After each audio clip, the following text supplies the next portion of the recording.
आशा करता हूँ आप लोग अच्छे होंगे। तो आज हम लोग जो भी पीछे पढ़ चुके हैं सबसे इम्पॉर्टेंट टाइप के क्वेश्चन, जो भी सबसे इम्पॉर्टेंट है क्वेश्चन वो देखने वाले हैं। ठीक है, अगर आज का ये आपने 1 से 2 घंटे का वीडियो देखा, अगर आपने अच्छे से इसके ऊपर वर्क किया, जितने भी मैं क्वेश्चन बताने जा रहा हूँ, तो आप इजली 50 से 70% के बीच में मार्क्स गेन कर सकते, इजली। समझ रहे? ये जो क्वेश्चन है मात्र ये एक पेज, समझिए ये आपका क्वेश्चन पहले से आउट है एक तरीके से। समझ रहे? ये एजम्पशन है मेरा, ऐसा नहीं कि आउट है। ठीक है, ये एक एजम्पशन है मेरा कि ऐसा क्वेश्चन आएगा ही आएगा। समझ रहे? तो अगर आपने इसके ऊपर वर्क किया है, इस एक पेज के ऊपर, तो ये आपका एग्ज़ाम में आपको 50 से 70 मार्क्स % गेन करा सकता है। Got it? समझ रहे? हाँ। तो ये जो लेक्चर है वो 2 पार्ट में आएगा। पहला जो पार्ट होगा उसके अंदर हाफ जो भी चैप्टर है, लगभग हमारा कितना चैप्टर है, 7 चैप्टर है, तो 4 चैप्टर का इस लेक्चर में और 3 चैप्टर का अगले लेक्चर में। समझ रहे? लगभग 10 से 15 क्वेश्चन होंगे और उसमें से 4 से 5 क्वेश्चन उसमें से आएंगे ही आएंगे। समझ रहे हैं कि नहीं? हाँ। तो आइए स्टार्ट करते हैं, क्या सबसे इम्पॉर्टेंट टाइप है क्वेश्चन का। तो सबसे पहला ISLM से इम्पॉर्टेंट क्वेश्चन, सबसे पहला क्वेश्चन ISLM से जो इम्पॉर्टेंट है क्या?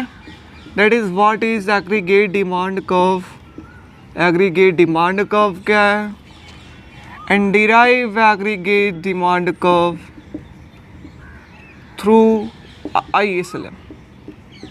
ISLM के थ्रू एग्रीगेट डिमांड कर्व को डिराइव करिए। ये इंपॉर्टेंट है, बहुत ही ज़्यादा इंपॉर्टेंट है। अलग अलग तरीके से पूछेंगे, बताइए एग्रीगेट डिमांड क्या होता है। ठीक है, बताइए एग्रीगेट डिमांड नेगेटिवली स्लोप्ड क्या होता है। अलग अलग लैंग्वेज में 5 से 6 बार पीछे पूछ चुके हैं। ठीक है, तो क्या जानते हैं एग्रीगेट डिमांड क्या है? That is what? Negative relationship between what? Price level and income output. Negative relationship है प्राइस लेवल और इनकम आउटपुट के बीच का। कैसे ये डिराइव होगा? तो ISLM के थ्रू डिराइव होगा। कैसे होगा? ये देखिए, इंटरेस्ट रेट, इनकम आउटपुट, ये IS कर्व, ये LM कर्व। समझ रहे? हाँ। फिर क्या हुआ? Suppose price level get increases. Suppose economy में प्राइस लेवल इनिशियली जो था E0 इक्विलिब्रियम पर, इंटरेस्ट रेट I0 था, इनकम आउटपुट Y0 था। नीचे एक और फिगर ड्रॉ कर देना है। इनिशियली जब हमारा Y0 था तो प्राइस लेवल क्या था हमारा? सपोज P0 था। P0 suppose price level, price market में बढ़ गया। प्राइस बढ़ने का मतलब क्या? M/P, that is real money supply की वैल्यू क्या हो जाएगी? कम जाएगी। यस और नो? डिनोमिनेटर बढ़ेगा तो रियल मनी सप्लाई कम होगा। LM कर्व, अगर रियल मनी सप्लाई कम होता है तो LM कर्व किधर की ओर शिफ्ट करेगा? लेफ्टवर्ड की तरफ शिफ्ट करेगा। Equilibrium even, interest rate increases. Yes और no? Real money supply get decreases, LM curve shift किधर की ओर? लेफ्टवर्ड की ओर, लेफ्टवर्ड की ओर, जिसके कारण E0 से कहाँ गया? E1 पर। इंटरेस्ट रेट क्या हो जाएगा? बढ़ जाएगा। बढ़ाना है ना? हाँ। जिसके कारण इन्वेस्टमेंट क्या होगा बताइए? इंटरेस्ट रेट ज़्यादा है तो इन्वेस्टमेंट लोग क्या करेंगे? कम करेंगे। तो इनकम आउटपुट क्या होगा ये बताइए? कम होगा, है ना? हाँ। कहाँ से? Y0 लेवल से Y1 लेवल पर। तो ये कहाँ गया? इनकम आउटपुट क्या हो गया? कम गया। कितना? Y1 लेवल पे। तो जब P1 प्राइस इंक्रीज हुआ P1 पे, तो इनकम आउटपुट क्या आ गया? Y1 पे। Y1 पे। तो एक A पॉइंट ये, एक के B पॉइंट ये, और दोनों को अगर हम लोग मैच करते हैं, so this is our what? Aggregate demand curve या शेड्यूल। Any problem? जो प्राइस और इनकम आउटपुट के बीच का रिलेशन बताता है। व्हाट इट ना? कैसे डिराइव करेंगे? तो सबसे इंपॉर्टेंट। फिर आते हैं नेक्स्ट।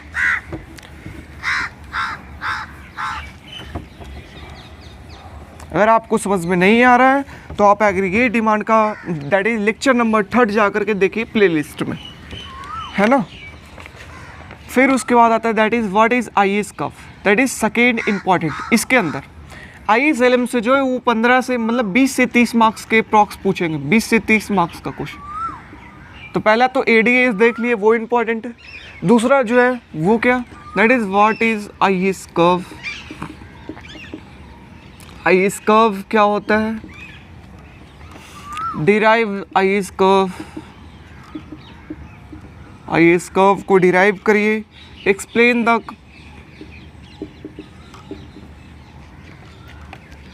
काउज ऑफ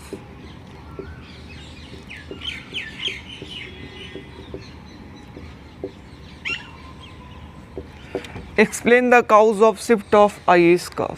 समझ रहे, explain the cause of shift of IS curve, ये काम करना है। तो हम लोग आईएएस कर्व को कैसे डिराइव करते ये बताइए। That is through expenditure method, हाँ या ना। हाँ, इनिशियली कितना है, that is C plus I plus G plus N X, यही ना, ठीक है। इनिशियली इक्विलिब्रियम हमारा कितना है, दैट इज ई जीरो।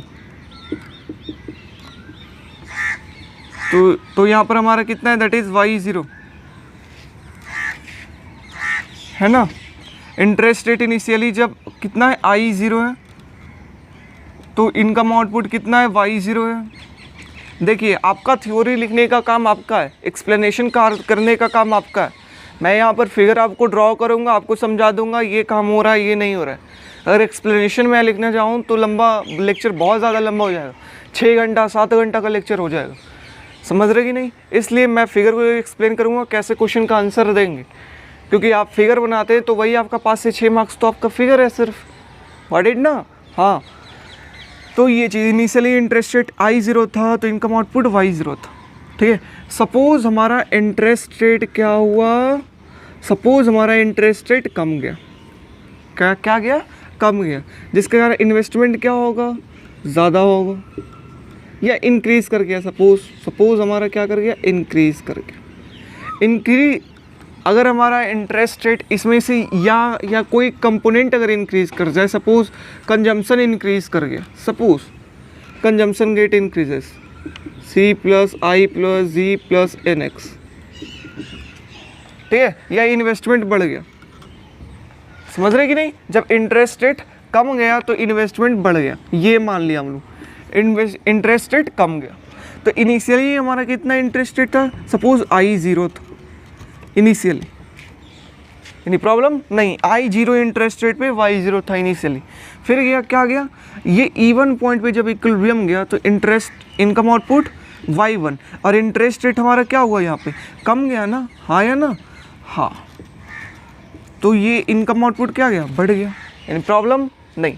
फिर से क्या हुआ यहाँ पे effect, that is what, interest rate get reduces, जिसके कारण ये क्या हुआ, दैट इज सी, ये किधर की ओर, expenditure aggregate expenditure curve shift किधर की ओर करेगा, अपवर्ड, ऊपर की ओर शिफ्ट करेगा। क्यों, क्योंकि इंटरेस्ट रेट डिक्रीज करने से इन्वेस्टमेंट क्या होगा, बढ़ जाएगा, हाँ या ना, हाँ। इन्वेस्टमेंट बढ़ेगा तो इनकम आउटपुट क्या होगा, बढ़ जाएगा, हाँ या ना, हाँ। समझ रहे, कहाँ से, वाई जीरो लेवल से वाई वन लेवल पे। Interest rate I zero level से कहाँ गया, आई वन लेवल पे, यानी प्रॉब्लम नहीं। सो इंटरेस्ट रेट क्या हुआ, कम, तो इनकम आउटपुट क्या हुआ, बढ़ा। और यही देखिए, ये एक कम रहा है तो एक बढ़ रहा है, और इसी चीज़ को हम लोग क्या कहते हैं, आईएएस कर्व कहते हैं। ये सर नो, यस, यानी प्रॉब्लम नहीं ना, नहीं। आई और वाई के बीच का रिलेशनशिप है, दैट इज नेगेटिव रिलेशनशिप,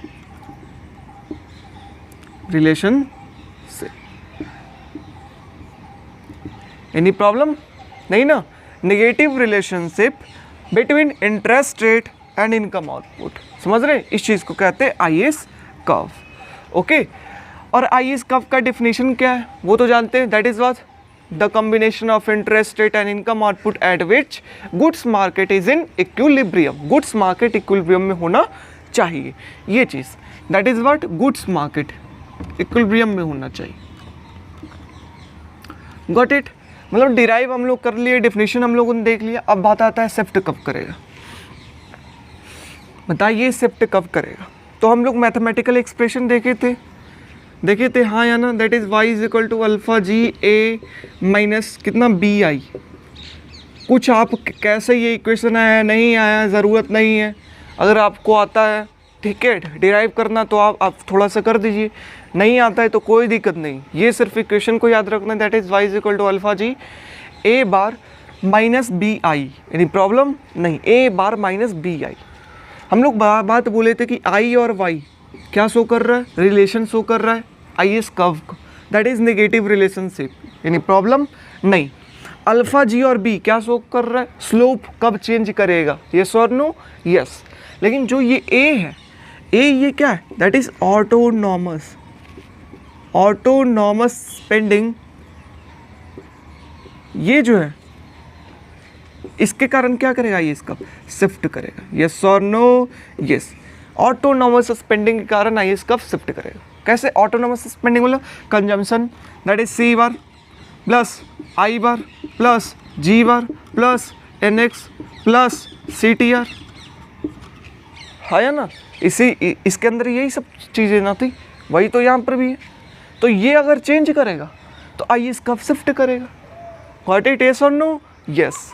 मतलब सी बार इंक्रीज करता है, जी इंक्रीज कर जाए, इन्वेस्टमेंट सेम रहे, समझ रहे, इन्वेस्टमेंट सेम रहे, और यहाँ पर ये इंक्रीज कर जाए, सपोज यहाँ पर ये देखिए ये इंक्रीज कर गया क्योंकि कंजम्पशन इंक्रीज कर गया इकॉनमी के अंदर। इंटरेस्ट रेट सेम है, अब बताइए इंटरेस्ट रेट अगर सेम है तो यहाँ पर ये कर्व यहाँ ना आ गया, शिफ्ट नहीं कर गया, यस और नो, यस। समझ रहे कि नहीं, हाँ।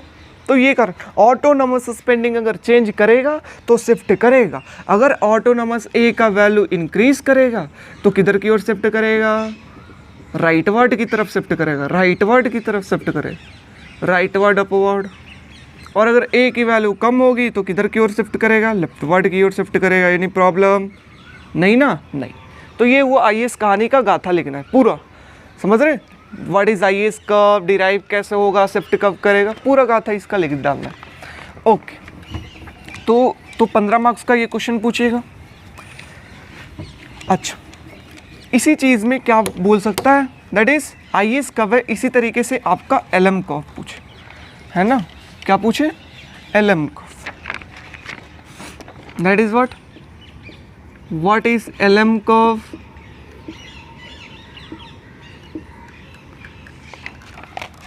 Derive LM curve, how LM curve shift, कैसे एलएम कर्व शिफ्ट करेगा, बताइए। एलएम कर्व क्या है, ये क्या है बताइए, दैट इज कॉम्बिनेशन है किसका किसका बीच का, of what, interest rate and what, income output at which goods market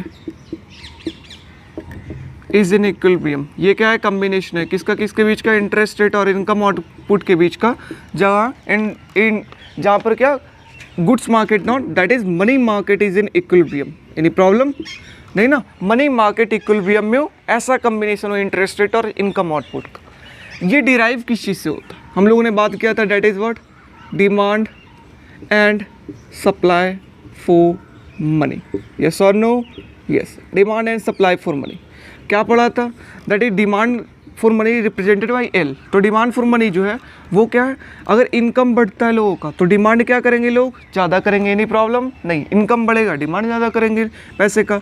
या क्या, अगर इंटरेस्ट रेट बढ़ता है तो डिमांड लोग क्या करेंगे, कम करेंगे पैसे का, बैंक में ही रखना पसंद करेंगे, एनी प्रॉब्लम नहीं।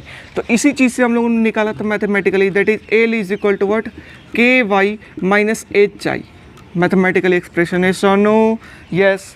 जहाँ पर क्या बता रहा है, हम लोग जानते हैं क्या, ये डिमांड फॉर मनी, ये क्या इंटरेस्ट रेट और डिमांड फॉर मनी के बीच का ग्राफ अगर देखें, इंटरेस्ट रेट अगर ज़्यादा होता तो आप पैसा बैंक में रखना ना सोचेंगे, ये सो नो, डिमांड आप क्या करेंगे, कम करेंगे। इंटरेस्ट रेट अगर ज़्यादा होता कम होता कम होता है तो आप क्या सोचेंगे कि मैं बैंक से पैसा निकाल लेता हूँ, ज़्यादा मेरे को बेनिफिट नहीं हो रही, तो एल की वैल्यू क्या होगा, ज़्यादा होगा, डिमांड ज़्यादा। तो इंटरेस्ट रेट अगर ज़्यादा है I0 तो डिमांड कम है ए पॉइंट, और इंटरेस्ट रेट अगर कम है I1 तो डिमांड क्या है, ज़्यादा है, that is what, B point. इसे अगर करते हैं that is negative relationship. Demand कब हम लोग देखे थे, यानी प्रॉब्लम डिमांड फॉर मनी की है, कब, डिमांड फॉर मनी कि कैसे कब होगी, that is negative relationship, downward sloping. फिर आता है supply for money. Supply for money किसके द्वारा कंट्रोल किया जाता है, सेंट्रल बैंक के द्वारा। मतलब ये क्या है, दैट इज़ एम बार बटा P bar, that is real money supply, real money supply. अब किसी भी ईयर, किसी भी फाइनेंशियल ईयर में सेंट्रल बैंक जो है वो रियल मनी सप्लाई को क्या कर देती है, कांस्टेंट कर देती है, यस और नो, यस। मतलब कांस्टेंट का मतलब ये क्या है, अगर ये इंटरेस्ट रेट है और ये हमारा डिमांड फॉर मनी है, तो ये जो है आरबीआई वगैरह सब होती है वो क्या करती है, कांस्टेंट कर देती है, दैट इज़ एम बार बटा पी बार, वो कांस्टेंट कर देती है कि मेरे को इतना सप्लाई करना है, हमको फ़र्क नहीं पड़ता है कि कितना इंटरेस्ट रेट है, हम इतना ही सप्लाई करेंगे इकॉनमी। और जब ये दोनों का कॉम्बिनेशन करते हैं, दैट इज़ यहाँ पे अगर ये दोनों का कॉम्बिनेशन करते हैं, that is this is demand and this is supply, ये इंटरेस्ट रेट और डिमांड फॉर मनी के बीच का एम बार बटा पी बार, ये कॉम्बिनेशन यहाँ पे initially E0 point,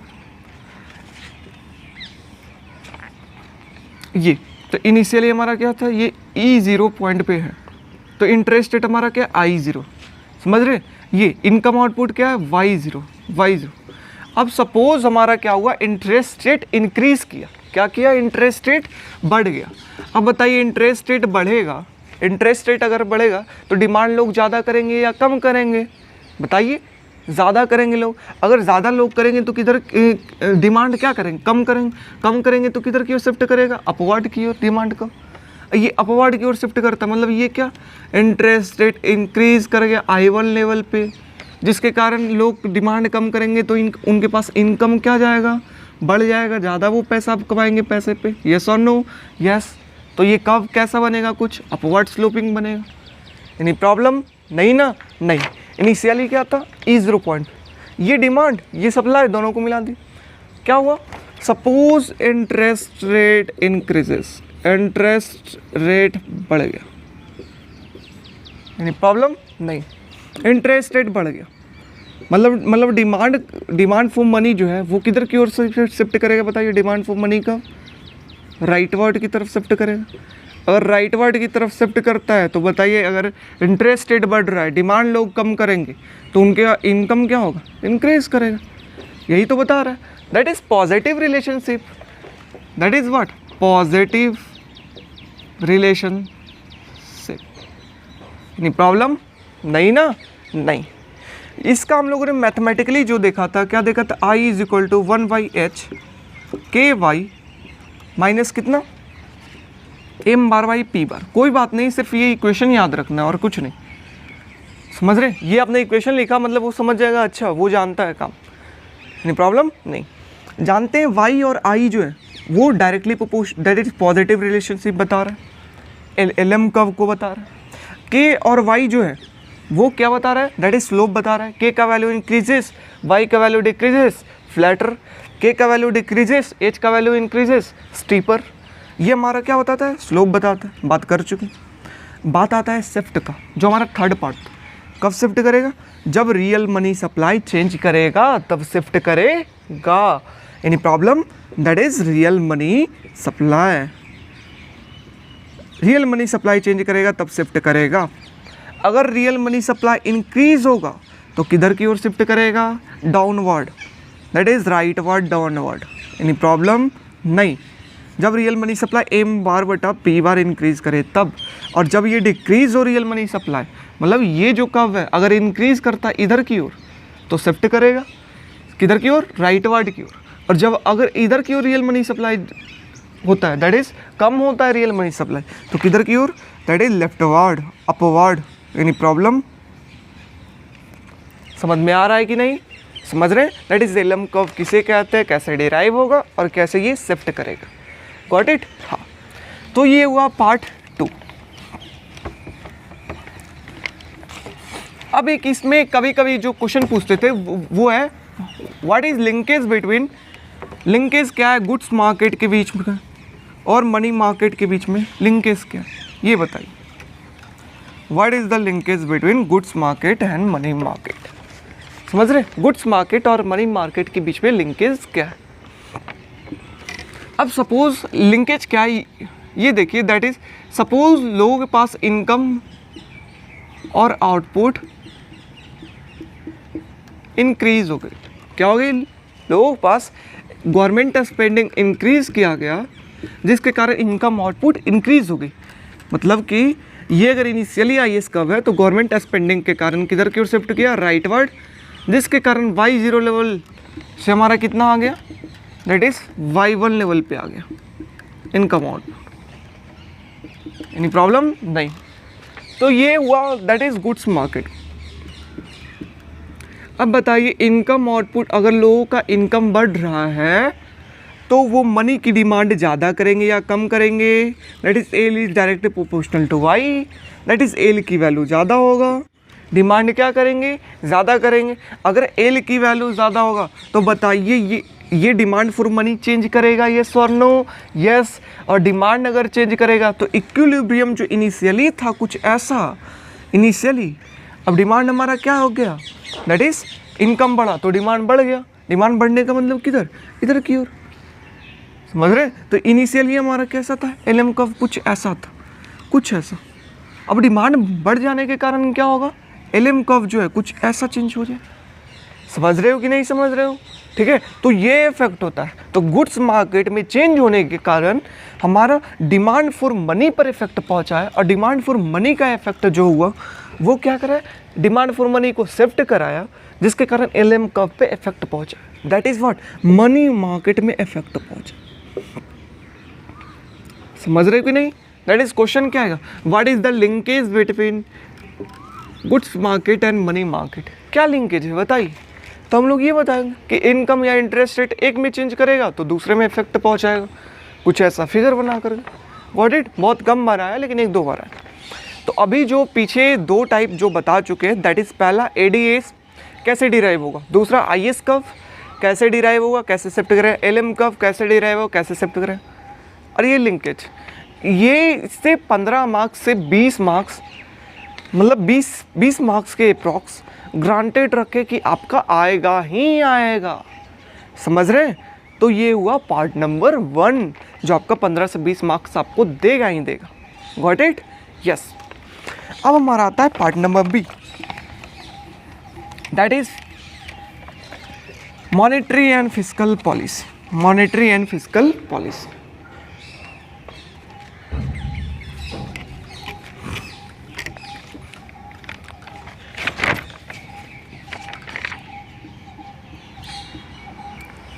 monetary and fiscal policy, आप देखिए आपको ट्रस्ट करना होगा, और आपको कल के एग्ज़ाम के बाद आपको पता चल जाएगा कि इस एक पेज की वैल्यू कितनी थी। अगर मैं बोलता हूँ इस पेज से 4 से 5 क्वेश्चन मैच नहीं की, समझ रहे हैं, मतलब 4 से 5 क्वेश्चन दैट इज 8 क्वेश्चन होता है, तो उसमें 5 से 6 क्वेश्चन इससे मैच ही करने, 110% मैच करेंगे, समझ रहे हैं कि नहीं। तो इसलिए इस पेज की बहुत ज़्यादा वैल्यू है भाई, गॉट इट ना, यस। फिर क्या आता है, that is monetary and fiscal policy. तो मॉनेटरी एंड फिस्कल पॉलिसी में कैसे क्वेश्चन पूछेंगे, ये देखिए पूछेंगे, that is what is effect of interest change in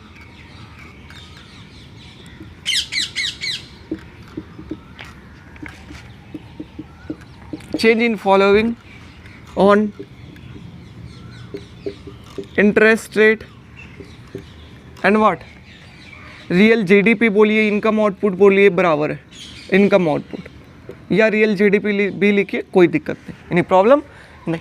क्या इफेक्ट पहुंचेगा इंटरेस्ट रेट और इनकम आउटपुट पे जब ये चेंज करेगा, जब बोलेंगे बताइए जब एक्सपेंशनरी मॉनेटरी पॉलिसी हो, क्या हो, एक्सपेंशनरी मॉनेटरी पॉलिसी, क्या इफेक्ट पहुंचेगा इंटरेस्ट रेट, बताइए, नहीं बता देंगे। IS कब इनिशियली, LM कब initially, E0 equilibrium, interest rate I0, income output Y0। अब एक्सपेंशनरी मॉनेटरी पॉलिसी है, मतलब real money supply get increases, ये किधर की ओर शिफ्ट किया, राइटवर्ड की तरफ शिफ्ट किया। इंटरेस्ट रेट क्या हो गया, डिक्रीज कर गया। इनकम आउटपुट क्या गिर, इंक्रीज कर गया। गॉट इट ना? हाँ, तो क्या इफेक्ट पहुंचा, that is what, interest rate reduces and income output increases. यही मेन फिगर है जो 5 नंबर सिर्फ ये फिगर आपका देगा। बाकी आप बिल्कुल एक्सप्लेन करिएगा कि इनिशियली हाईएस्ट कब डाउनवर्ड, एलएम कब upward, initially equilibrium E0, interest rate I0, income output Y0। फिर क्या हुआ, दैट इज एक्सपेंशनरी है, that is real money supply get increases, yes और no, that is M bar बटा पी बार की value क्या हो, बढ़ गई, जिसके कारण एलएम कब किधर की ओर शिफ्ट करेगा, वी नो, एलएम कब शिफ्ट टुवर्ड व्हाट, राइटवर्ड या डाउनवर्ड। ये अगर शिफ्ट करेगा तो इक्विलिब्रियम चेंज करेगा E1 पर, इंटरेस्ट रेट I1 पे कम गया, इनकम आउटपुट बढ़ गया, यानी प्रॉब्लम नहीं। फिर हमारा क्या आता है, that is what, contractionary monetary policy के कारण क्या होगा, इंटरेस्ट रेट और income output, that is contractionary monetary policy, तो बिल्कुल अपोजिट इफेक्ट बना दीजिए। इनिशियली IS LM, तो LM किधर की ओर शिफ्ट करेगा, इस बार कम गया, एम बार बटा पी बार leftward. Initially E0, income output I0, income output Y0, interest rate I0। फिर E1, इंटरेस्ट रेट बढ़ गया, इनकम आउटपुट कम गया, that is what, interest rate get increases and income output get decreases जब contractionary monetary policy होता है तब। यानी प्रॉब्लम क्यों, क्योंकि M bar real money supply get decreases, LM कब शिफ्ट टुवर्ड, राइटवर्ड या अपवर्ड, सॉरी लेफ्टवर्ड अपवर्ड, ये चीज़। फिर क्या आता है, that is what, expansionary fiscal policy. Fiscal policy में अगर चेंजेस आती है, दैट इज एक्सपेंशनरी है, तब क्या हो, बताइए। फिस्कल पॉलिसी कौन सा कब का इफेक्ट पहुंचाएगा, बताइए। एलएम कौन सा कब को, IS कब को, किधर की ओर, राइटवर्ड की तरफ। एनी प्रॉब्लम नहीं, क्योंकि बढ़ रहा है ना। हाँ, सपोज गवर्नमेंट स्पेंडिंग बढ़ गया, टैक्स कम हो गया या सब्सिडी ज़्यादा हो गया, इसे कहते हैं एक्सपेंशनरी, समझ रहे। एक्सपेंशनरी IS कब shift toward, rightward. Initially E0, interest rate I0, income output Y0। Okay, फिर क्या हुआ, IS कब सब शिफ्ट किया तो इंटरेस्ट रेट क्या कर गया, इंक्रीज कर गया, और इनकम आउटपुट भी क्या कर गया, इंक्रीज कर गया, समझ रहे। तो इंटरेस्ट रेट भी इंक्रीज करेगा और इनकम आउटपुट भी इंक्रीज करेगा, कब, जब expansionary monetary policy, expansionary fiscal policy होगा तब। इसी के केस में क्राउडिंग आउट का इफेक्ट आया था, गॉट इट, यस।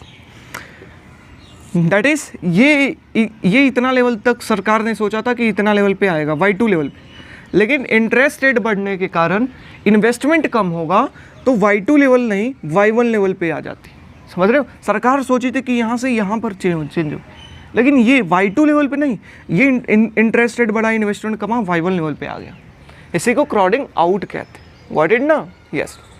फिर आता है that is contractionary fiscal policy, that is what, किसे इफेक्ट पहुंचाएगा, LM है, IS है, किसे इफेक्ट पहुंचा, IS को किधर की ओर, डाउनवर्ड, लेफ्टवर्ड।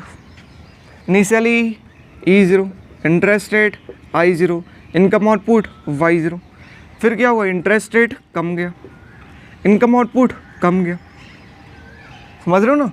E0 से E1 पे आया तो इंटरेस्ट रेट कमा, इनकम आउटपुट भी कमा। तो डायरेक्शन देख रहे हो, फिस्कल पॉलिसी में क्या होता है, सेम डायरेक्शन का, और ऑन मॉनेटरी पॉलिसी में क्या होता है, अपोजिट डायरेक्शन का, गॉट इट ना। तो इस तरीके से हम लोग पता कर पाते हैं कि हमारा कोई भी एक क्वेश्चन आएगा, बताइए एक्सपेंशनरी मॉनेटरी पॉलिसी का क्या इफेक्ट, चाहे पूछेगा बताइए कॉन्ट्रैक्ट, चाहे पूछेगा एक्सपेंशनरी फिस्कल का, चाहे कॉन्ट्रैक्टरी फिस्कल का, समझ रहे कि नहीं। तो ऐसा क्वेश्चन पूछेगा, कोई भी एक टाइप पूछेगा और बोलेगा इंटरेस्ट रेट इनकम आउटपुट पे क्या इफेक्ट पहुंचा या GDP पे क्या इफेक्ट पहुंचा, नहीं बता देंगे, कब ड्रॉ करेंगे तड़क से। दैट इज एक्सपेंशनरी है LM, that is downward, contractionary upward, ऊपर लेफ्टवर्ड, फिस्कल है राइटवर्ड, अगर contractionary that is what, leftward. Any problem नहीं ना, नहीं। ओके, तो ये 15 मार्क्स का क्वेश्चन यहाँ से आएगा। Okay. That is total question number कितने हुए, उस चैप्टर में 3 थे और यहाँ पर एक ये 4 हुए, है ना।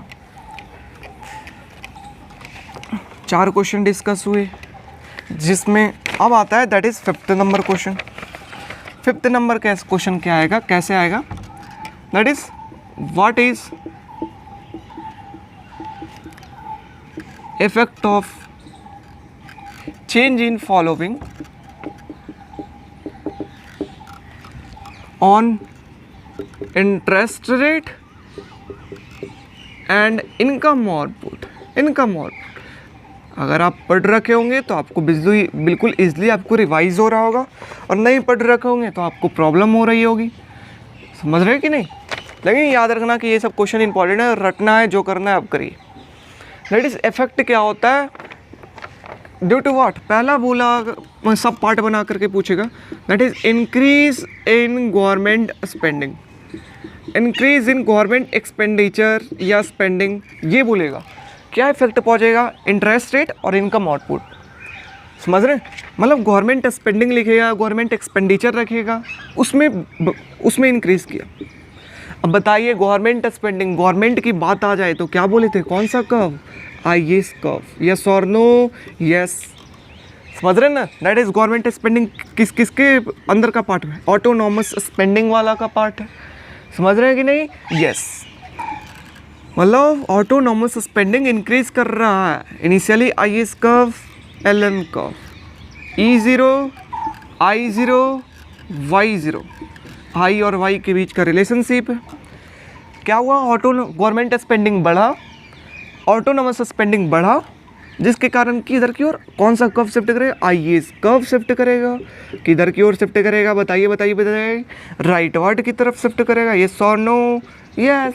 किधर की ओर, राइट वर्ड की तरफ, दैट इज E0 लेवल से E1 लेवल पे। गॉट इट, हाँ। तो ये इंटरेस्ट रेट क्या हो जाएगा, इंक्रीज कर जाए, इनकम आउटपुट क्या करेगा, इंक्रीज कर जाए, यानी प्रॉब्लम नहीं। तो ये इफेक्ट पहुंचा, इंटरेस्ट रेट बढ़ा और इनकम आउटपुट बढ़ा।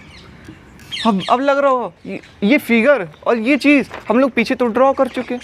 दैट इज़ व्हाट, ये एक्सपेंशनरी फिस्कल पॉलिसीज, हाँ या ना, हाँ। और इसी चीज़ को तो एक्सपेंशनरी फिस्कल पॉलिसी कहते हैं। सरकार की खपत बढ़े, टैक्स कम हो, सब्सिडी ज़्यादा दे, that is expansionary fiscal policy. तो आपको डायरेक्ट नहीं लिखेगा कि एक्सपेंशनरी फिस्कल पॉलिसी है, क्वेश्चन में आपको पहचानना पड़ेगा कि ये कौन सा पॉलिसीज है। अब government spending, fiscal policy increase कर रहा है, एक्सपेंशनरी फिस्कल पॉलिसी, यस और नो, यस। तो उसका फिगर ड्रॉ कर दें। इनडायरेक्ट वे में आपको एक्सपेंशनरी फिस्कल पॉलिसी यहाँ पे बता रहा है, डायरेक्ट नहीं बता रहा, गॉट इट ना, यस। उसी तरीके से बोल दे क्या, that is decrease in taxes, मतलब टैक्स अगर कम हो गया, अगर टैक्स कम हो गया तो टैक्स को कौन कम करेगी, सरकार ना, यस और no, yes. That is government, yes. Government मतलब कौन सा कर्व, आईएस कर्व। अब अगर टैक्स कम हो रही तो मार्केट में पैसा ज़्यादा हो रहा है या कम हो रहा है, ज़्यादा ना हो रहा है। टैक्स अगर कम कर रही है मतलब वो ज़्यादा पैसा ना मार्केट में, इसका मतलब क्या, एक्सपेंशनरी ना, यस और नो, यस। तो यहाँ पर भी आईएस कर्व, आईएस कम मतलब क्या, फिस्कल पॉलिसीज, गवर्नमेंट स्पेंडिंग मतलब फिस्कल पॉलिसीज। पैसा ज़्यादा हो रहा है मार्केट में, टैक्स कम हो रहा है, that is expansionary fiscal policy, yes और नो, यस। फिगर कैसा होगा, सेम फिगर, यस और नो, यस, सेम फिगर, बिल्कुल हूबहू। कुछ ना, यहाँ पर थोड़ा सा क्राउडिंग आउट होगा, होना चाहिए था इतना, लेकिन इंटरेस्ट रेट बढ़ा, इन्वेस्टमेंट कमा तो हो गया इतना, got it, yes. That is सब पार्ट नंबर सेकेंड। फिर आता है सब part number third, that is what, increase in nominal money supply. Money supply अगर बढ़ जाए, नॉमिनल का मतलब एम का वैल्यू अगर इंक्रीज हो जाए। अब हम लोग जानते हैं क्या, दैट इज इनिशियली जो है वो कुछ ऐसा है, E0, ये LM, IS। अब क्या हुआ, नॉमिनल मनी सप्लाई इंक्रीज कर गया, मतलब M बार बटा P बार है, जहाँ पर M की वैल्यू क्या कर गई, इंक्रीज कर गई।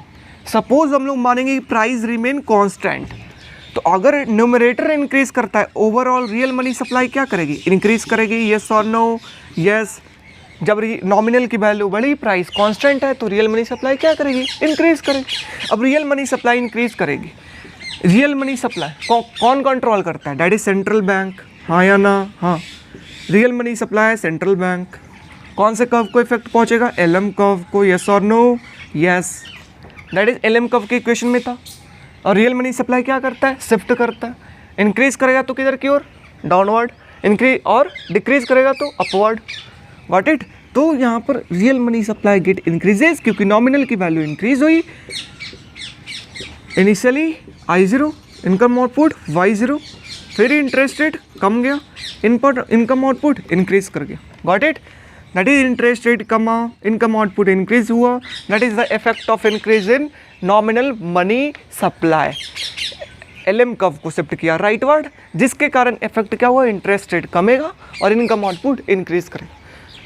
अब देखिए इसी चीज़ को कोई मेरे फ्रेंड थे, तो उन्होंने मेरे को बोला कि इसको थियोरेटिकल वे में मेरे को थोड़ा सा बताइए, क्या हम लोग एग्ज़ाम में लिखेंगे। यार फिर से मैं बोलता हूँ, अगर मैं थियोरेटिकल वे में बताना चाहूँगा तो बहुत लंबा जाएगा। आप अगर ये फिगर को समझ रहे हैं, ये छोटी छोटी सी बातों समझ रहे हैं, तो आपका 10 मार्क्स सिर्फ यहाँ से समझ रहे हैं ना, 5 मार्क्स सिर्फ मक्खन लगाने का काम वो आपका है। समझ रहे हैं ना, मक्खन लगाने का वो काम आपका है कि कैसे वहाँ पर अच्छी तरीके से फिगर ड्रॉ करें, है ना, अच्छी तरीके से थ्योरेटिकल वे में लिखे। अच्छा ये समझ रहे हैं? क्योंकि ये हिंदी की पेपर नहीं है या पॉलिटिकल साइंस की नहीं जो 5 पेज में लिखेंगे। 2 पेज में लिखो, करेक्ट लिखो, गॉट इट 15 मार्क्स। समझ रहे कि नहीं ये चीज़? तो ये क्वेश्चन पूछे तो हमारा जो 4th और 5th क्वेश्चन है, that is expansionary monetary, expansion contractionary monetary, expansionary physically contractionary physical policy. चाहे तो उससे क्वेश्चन 15 मार्क्स के पूछेगी, चाहे तो इससे क्वेश्चन पूछेगी, सब पार्ट वाले से क्वेश्चन। इससे 6 से 7 बार पिछले 9 सालों में क्वेश्चन आ चुकी। That is government spending increase करने, एक्सपेंडिचर इंक्रीज करने के कारण क्या होगा? ये टैक्स कम होने के कारण क्या होगा? ये मनी सप्लाई इंक्रीज करेगा तो क्या? ये यानी प्रॉब्लम नहीं। तो इससे कितने मार्क्स का? 15 मार्क्स का। तो अभी तक हम लोगों ने कितना मार्क्स का काम कर लिया? 30 से 35 मार्क्स का काम कर लिया। कितने क्वेश्चन में? 5 क्वेश्चन में 30 से 35 मार्क्स, यानी प्रॉब्लम नहीं। अब आगे हम लोग बढ़ते हैं। अब किन्हीं को लग रहा होगा कि हम तो पास कर गए, 30 से 35 हम लोगों का आ गया, हम पास कर गए, अब हमें आगे देखने की ज़रूरत नहीं है। तो ये आपकी गलत फहमी है। समझ रहे ना, गलती होने के भी तो चांसेस ज़्यादा है। आपका तो फुल में फुल नहीं आया, 30 से 35 में आपका 20 से 25 आया, फेल कर गए। समझ रहे? इसलिए अभी आप पास नहीं किए, पास करने के लिए आगे देखिए। फिर आगे क्या आता है? Question type, that is 3rd number. हमारा क्या मॉनेटरी फिस्कल खत्म हुआ, अब हमारा आता है लेबर मार्केट। ये इम्पॉर्टेंट नहीं है, छोटा सा पार्ट है, वही छोटा सा पार्ट को देख लेते हैं। इंपॉर्टेंट नहीं है, इंपॉर्टेंट है, मतलब क्वेश्चन पूछते हैं कभी कभी, छोटा सा पार्ट है, देख लेते हैं। मतलब फ्री में ये आंसर देता है, फ्री में हमको ये यहाँ पर गिफ्ट की तरीके से मिलते हैं, तो क्या दिक्कत है? आंसर देखते। दैट इज पहला क्वेश्चन आएगा, that is define unemployment rate. Define unemployment rate. Unemployment rate क्या होता है, इसे डिफाइन करें। तो बताइए अनएम्प्लॉयमेंट रेट किसे कहेंगे? दैट इज यू से रिप्रेजेंट अगर करते हैं, यू से किसे कहेंगे? नीचे में क्या? Total labour market, labour force, मतलब जितना टोटल लेबर फोर्स है उसमें कितने लोग जो हैं उनको नौकरी नहीं मिली है, अनएम्प्लॉयड लेबर, कितने लोगों को नौकरी नहीं मिले, उस चीज़ को क्या कहेंगे? Unemployment rate. यानी प्रॉब्लम दैट इज इंडिया का अगर लेबर फोर्स बात करें, एग्जांपल 70 करोड़, जिसमें से सपोज 8 करोड़ लोगों को या 6 से 7 करोड़ लोगों को नौकरी नहीं मिली, तो अनएम्प्लॉयमेंट रेट कितना है? 10% इंडिया का। यानी प्रॉब्लम, समझ रहे ना, unemployment rate that is into 100 कर लीजिए, तब काम बन जाएगा। यानी प्रॉब्लम दैट इज 0.7 इंटू अगर 100 करते हैं तो काम दैट इज व्हाट, हमारा 7% के आसपास। यानी प्रॉब्लम गॉट इट ना। तो ये होता है अनएम्प्लॉयमेंट रेट निकालने की तरीके, that is unemployment labour by labour force. यानी प्रॉब्लम नहीं। अब हमारा आगे जो आता है इसमें that is discuss discuss the classical view of labour market. Classical view of labour market को डिस्कस करें। तो क्लासिकल जो थे उन्होंने क्या बताया था, उन्होंने बोला था कि जो प्राइस होता है, प्राइस एंड वेज जो होता है वो क्या होता है, price and wage get constant. क्या होता है वो, फ्लेक्सिबल। क्या होता है वो, फ्लेक्सिबल। प्राइस और वेज चेंज करते रहते हैं। ये पीछे जो आवाज़ होगा वो कचरे वाले का होगा, थोड़ा सा एडजस्ट करिए, ठीक है। दैट इज़ प्राइस और वेज क्या होता है, वो फ्लेक्सिबल होता है, समझ रहे ना। दैट इज़ प्राइस और वेज चेंज होते रहते हैं। मतलब अगर इकोनॉमी में कुछ चेंजेस आई तो तुरंत प्राइस चेंज करेगा, तुरंत वेज चेंज करेगा, इंस्टेंट वे में, 1 से 2 दिनों में, और फिर से इक्विलिब्रियम पे आ जाएगा। कौन कहते हैं, क्लासिकल। प्राइस और वेज फ्लेक्सिबल होता है। कोई ऐसा नहीं होता है कि लेबर यूनियन वगैरह सब कुछ नहीं होता, समझ रहे हो। लेबर यूनियन नाम का शब्द ही नहीं है। कोई प्राइस और वेज हमेशा के लिए फिक्स्ड नहीं होती। तो ये किनका कहना था, क्लासिकल का कहना था कि इकॉनमी जो है तुरंत क्या आ जाएगा, तुरंत हमारा क्या आ जाएगा, तुरंत हमारा इक्विलिब्रियम लेवल पे आ जाएगा इकॉनमी। समझ रहे कि नहीं, इक्विलिब्रियम लेवल पे इकॉनमी हमारा तुरंत आ जाएगा। मतलब कि क्लासिकल का कहना था कि जो हमारा एग्रीगेट सप्लाई कब होगा वो कैसा होगा, दैट इज बिल्कुल वर्टिकली होगा। कैसा होगा, वर्टिकली होगा। क्यों, क्योंकि कुछ भी इंटरेस्ट रेट इधर अगर बात करते, कुछ भी अगर प्राइस लेवल रहे, प्राइस लेवल इंक्रीज किया, प्राइस क्या किया, इंक्रीज किया, तो क्या होगा, तो जो वेज की डिमांड क्या करेंगे लोग, ज़्यादा करेंगे। और जो प्राइस इंक्रीज किया, वेज की डिमांड अगर ज़्यादा करेंगे तो बताइए यहाँ से क्या होगा, वेज की डिमांड ज़्यादा, तो जो इफेक्ट हुआ था प्राइस इंक्रीज करने का वो वेज इंक्रीज होने के कारण कम गया। समझ रहे कि नहीं, प्राइस इंक्रीज किया जिसके कारण कंपनी डिमांड ज़्यादा करेगी। कंपनी अगर डिमांड लेवल की ज़्यादा करेगी तो उनका वेज बढ़ाना पड़ेगा। तो जो भी प्राइस इंक्रीज किया वो इधर से वेज इंक्रीज करिए। तो जितना इक्विलिब्रियम पे इनिशियली थी उतना ही इनिशियली फिर आ गई। समझ रहे हो कि नहीं, जहाँ पर थी वापस वहीं पे आ गई। तो जितना भी प्राइस इंक्रीज करते रहे फ़र्क नहीं पड़ता, इकॉनमी हमारा इनिशियली क्या आ जाएगी, इक्विलिब्रियम पे आ जाएगी चेंज होने के कारण तुरंत। किनका व्यू पॉइंट था, क्लासिकल का व्यू पॉइंट। सबसे मेन चीज़, price and wage are flexible in classical case, जिस कारण इकॉनमी तुरंत क्या आ जाता है, इक्विलिब्रियम लेवल पे आ जाती है। प्राइस इंक्रीज करे उसका इफेक्ट क्या होता है, वेज इंक्रीज हो जाता है 100%। एनी प्रॉब्लम नहीं, समझ में आया किसे कहते हैं अनएम्प्लॉयमेंट और क्लासिकल केस। Yes, okay. तो इस तरीके के क्वेश्चन 2-3 बार पूछ चुके हैं प्रीवियस ईयर में, तो इजली पार्ट था। अच्छा, फिर हमारा इसमें पूछेंगे that is what are the reason for continue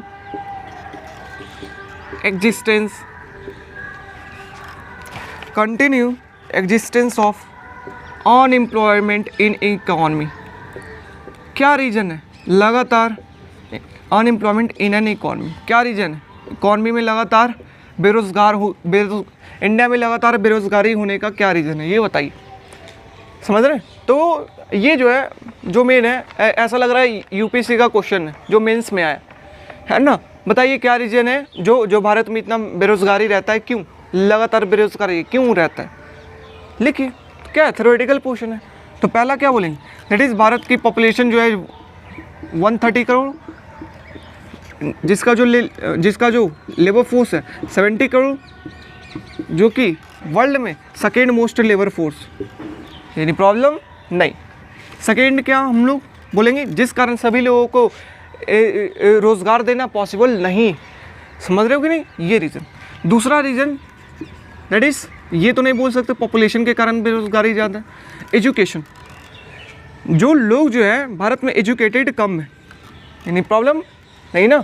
60% से ज़्यादा जो लोग हैं वो प्राइमरी एजुकेशन से ऊपर नहीं आ पाते, प्राइमरी एजुकेशन से सेकेंडरी एजुकेशन में नहीं आ पाते। समझ रहे हो कि नहीं, जिस कारण अगर एजुकेशन लोगों का कम होगा तो उनको जॉब पाने की प्रॉबिलिटी क्या होगी, कम होगी। Got it, yes. थर्ड हमारा क्या होगा, दैट इज स्किल। इंडिया में लोगों के पास स्किल कम होता है। समझ रहे, लोगों के पास स्किल कम होता है, स्किल के ऊपर वो कम वर्क करते हैं। समझ रहे हो? तो इस कारण उनकी चांसेस जो है वो जॉब पाने की, अच्छी सैलरी पाने की, वो क्या होती, कम होती, यानी प्रॉब्लम नहीं। फोर्थ क्या बोलेंगे, पॉलिसी। इंडिया में जो है अनएम्प्लॉयमेंट मतलब बेरोजगारी की तरफ ज़्यादा ध्यान नहीं दिया गया, समझ रहे हो? ज़्यादा ध्यान बेरोजगारी को लेकर के नहीं दिया गया, जिस कारण उन्होंने इन्फ्लेशन को महंगाई को कम करना सोचा। अगर महंगाई को कम किया, इसी कारण पॉलिसी जो है इन्फ्लेशन ओरिएंटेड है, नॉट अनएम्प्लॉयमेंट ओरिएंटेड, समझ रहे? इन्फ्लेशन ओरिएंटेड है, नॉट एम्प्लॉयमेंट ओरिएंटेड, जिस कारण बेरोजगारी बढ़ रही है। यानी प्रॉब्लम बाय फिलिप्स कर्व, यानी प्रॉब्लम नहीं। फिर हम लोग क्या करेंगे, पूरे इकॉनमी को दैट इज़ इंडिया को हम लोग एक्सप्लेन कर देंगे। दैट इज़ आज़ाद होने के बाद इंडिया जो है इंडिया के हाथ में आया, जिस कारण थोड़ी बेरोजगारी बढ़ी। आज़ादी होने के कारण थोड़ी बेरोजगारी बढ़ी, लेकिन धीरे धीरे जैसे जैसे फैक्ट्रियाँ वगैरह से खुलना स्टार्ट हुई, कम हुई। दैट इज़ 1990 में जब आता है 1990 हमारा इकोनॉमिक क्राइसिस आया, दैट इज़ LPG रिफॉर्म, और कहा गया सरकार को पैसा कम ज़्यादा खर्च नहीं करेंगे, सब्सिडी वगैरह सब नहीं देंगे, जिसके कारण लोगों की जॉब गई, अनएम्प्लॉयमेंट गेट इंक्रीजेस, समझ रहे? फिर 2000 के बाद जो अब सरकार के पास पैसा आई तो उन्होंने इस बेरोजगारी को कम किया। फिर फाइनेंशियल क्राइसिस आई, फिर से ज़्यादा हुआ, समझ रहे हो कि नहीं? तो ऐसा कुछ ग्राफ बना देना अच्छे तरीके से, पहले प्रीवियस वीडियो में एक्सप्लेन है, लेकिन कोई दिक्कत नहीं। यही आज़ाद हुआ तो बेरोजगारी उस टाइम थोड़ी बढ़ी, फिर डिक्रीज गई, लेकिन 1990 में that is LPG reform economic crisis में दैट इज़ सरकार को बोला गया आप ज़्यादा फालतू में पैसे ज़्यादा उड़ाते हैं, कम उड़ाइए, जिस कारण बेरोजगारी क्या हुई, बढ़ी। स्कीम वगैरह सब नहीं आया, बेरोजगारी बढ़ी। फिर जब सरकार के पास पैसा है तो 2000 में बेरोजगारी को कम किए, लेकिन फिर फाइनेंशियल क्राइसिस आया तो थोड़ा सा बेरोजगारी इंडिया में इंक्रीज़ की, यानी प्रॉब्लम नहीं। तो ये हुआ सेकेंड पार्ट, ये भी 2 बार पूछ चुका है, what is the continue existence. तो ये हम लोग 4 से 5 पॉइंट लिख करके ग्राफ के द्वारा इन्हें समझा देना है, कहानी ख़त्म। तो कितने मार्क्स का, 15 मार्क्स का। अब लास्ट जो आता है वो पूछेंगे इसमें, एक्सप्लेन द फॉलोइंग कॉन्सेप्ट।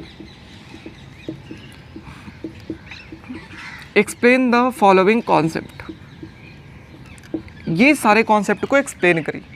पहला क्या है, that is frictional unemployment. Frictional unemployment क्या होता है, एक्सप्लेन करिए, बताइए। तो फ्रिक्शनल अनएम्प्लॉयमेंट क्या होता है ये बताइए। जब हम लोग जैसे लोग, मतलब जो यंग पीपल हैं, एडल्ट लोग हैं, वो अगर जॉब लेने जाते हैं, तो अगर हम लोग पहली बार जॉब लेने जाएं तो हो सकता है हमारा सेटिस्फैक्शन, जितना सैलरी चाहिए, जिसके टाइम के अकॉर्डिंग जॉब चाहिए, वो नहीं मिले, यस और नो, नहीं मिले। तो क्या होता है, उनका ज़्यादा चांसेस रहता है, क्या चांस रहता है कि वो जॉब को लीव करेंगे, छोड़ेंगे जॉब को। जो एडल्ट लोग होते हैं, जो न्यू कमिंग लोग होते हैं लेबर फोर्स में, तो उनका ज़्यादा चांसेस रहता है कि वो जॉब को छोड़ेंगे अच्छे पाने के चक्कर में। अगर अच्छे के पाने के चक्कर में आप जॉब को छोड़े, इस कारण अगर आप बेरोजगार हैं, तो इस चीज़ को क्या कहते हैं, फ्रिक्शनल अनएम्प्लॉयमेंट, यानी प्रॉब्लम नहीं। अगर आपको जॉब अच्छा चाहिए, आप अपने जॉब को छोड़ दिए, आपने खुद क्विट किया, क्या किया, इस चीज़ में क्या होता है, आपने खुद जॉब को छोड़ा, किस चक्कर में, अच्छे जॉब पाने के चक्कर में। तो जिस टाइम पीरियड के लिए आप अनएम्प्लॉयड हैं, जिसमें आपको जॉब नहीं मिली है, तो आप जैसे बेरोज़गार को क्या कहेंगे कि आप क्या है, फ्रिक्शनल अनएम्प्लॉयड है, फ्रिक्शनल बेरोज़गार है, यानी प्रॉब्लम नहीं। अब बताइए, आप इसका थ्योरेटिकल वे में खुद कुछ आंसर नहीं लिखेंगे, यस और नो, यस, समझ रहे हैं, यस।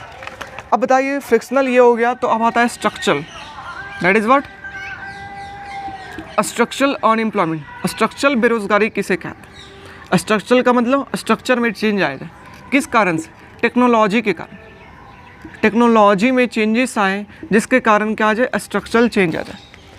अब देखिए पहले जो थी मशीन कम थी, तो फैक्ट्री में ज़्यादा लेबर हुआ करते थे, खास करके जो कपड़े की फैक्ट्री है तो उसमें ज़्यादा लेबर हुआ करते। अब मशीनें आ जाने के कारण क्या होती है, लेबर का डिमांड कम होता है।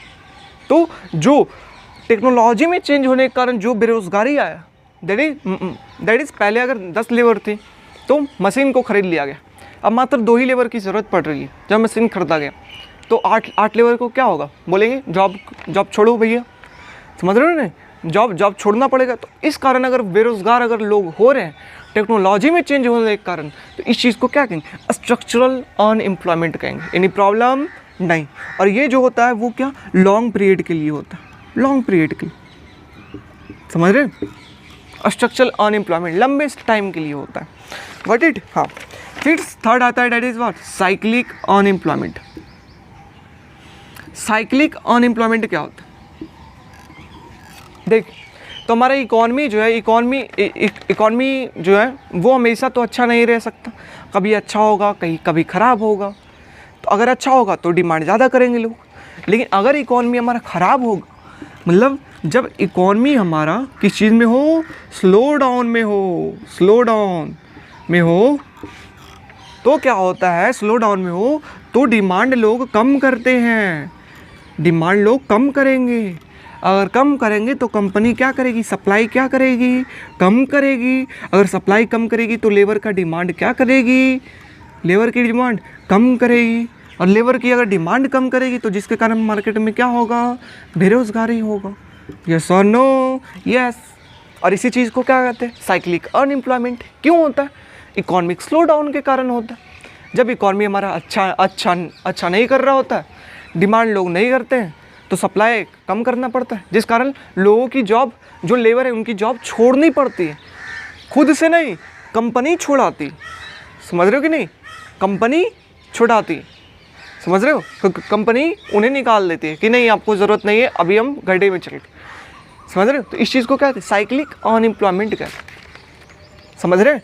इस कारण अब देखिए, अगर लंबे टाइम के लिए, सपोज लंबे टाइम के लिए अगर स्लो डाउन है, दैट इज़ अगर फाइनेंशियल क्राइसिस 2007 में स्लो डाउन लंबे टाइम के लिए, क्या कहते हैं उसे, रिसेशन। क्या कहते हैं, रिसेशन, कि इकॉनमी हमारा 1 साल 2 सालों के लिए लगातार स्लो डाउन में, तो क्या कहेंगे, रिसेशन। अगर रिसेशन है मतलब लगातार जॉब छोड़ाया जा रहा है, लगातार लोग अनएम्प्लॉयड हैं, 1 से 2 साल लोग अनएम्प्लॉयड हैं, बेरोजगार हैं, तो जो साइक्लिक था, मतलब जो शॉर्ट रन, मतलब साइक्लिक क्या होता है, कम टाइम के लिए होते हैं, दैट इज़ स्लो डाउन जो होता है इकॉनमी में कम टाइम के लिए होता है, 1 से 2 महीने 3 महीने, ये चीज़ स्लो डाउन में, समझ रहे। लेकिन अगर लंबे टाइम के लिए स्लो डाउन है, दैट इज रिसेशन है, तो ये शॉर्ट रन किस में चेंज हो जाएगा, लॉन्ग रन, सॉरी। तो ये शॉर्ट रन है वो किस चीज़ में चेंज हो जाएगा, लॉन्ग रन, समझ रहे हो, मतलब लंबे टाइम के लिए लोग बेरोजगार हो जाएंगे, तो साइक्लिक किस में चुन जाए, स्ट्रक्चरल में, यानी प्रॉब्लम नहीं। तो हम लोगों ने देखा फ्रिक्शनल किसे कहते हैं, जब यंग पीपल अच्छे जॉब पाने के चक्कर में खुद छोड़े। स्ट्रक्चरल किसे कहते हैं, टेक्नोलॉजी चेंज होने के कारण जो बेरोजगारी। साइक्लिक किसे कहते हैं, इकोनॉमिक स्लो डाउन होने के कारण जो बेरोजगारी, यानी प्रॉब्लम नहीं। तो ये हुआ हमारा लेबर मार्केट। तो लेबर मार्केट में हम लोगों ने 3 टाइप देखा। पहला दैट इज़ व्हाट, हमारा अनएम्प्लॉयमेंट रेट क्या होता है, क्लासिकल क्या होता है वो। दूसरा, बताइए क्यों अनएम्प्लॉयमेंट होता है इकॉनमी, कंटिन्यू एग्जिस्टेंस क्यों है। थर्ड, ये 3 टाइप। तो ये तीनों से 10 से 15 मार्क्स का पूछना ही पूछना है, गॉट इट। 10 से 15 मार्क्स की ग्रांटेड।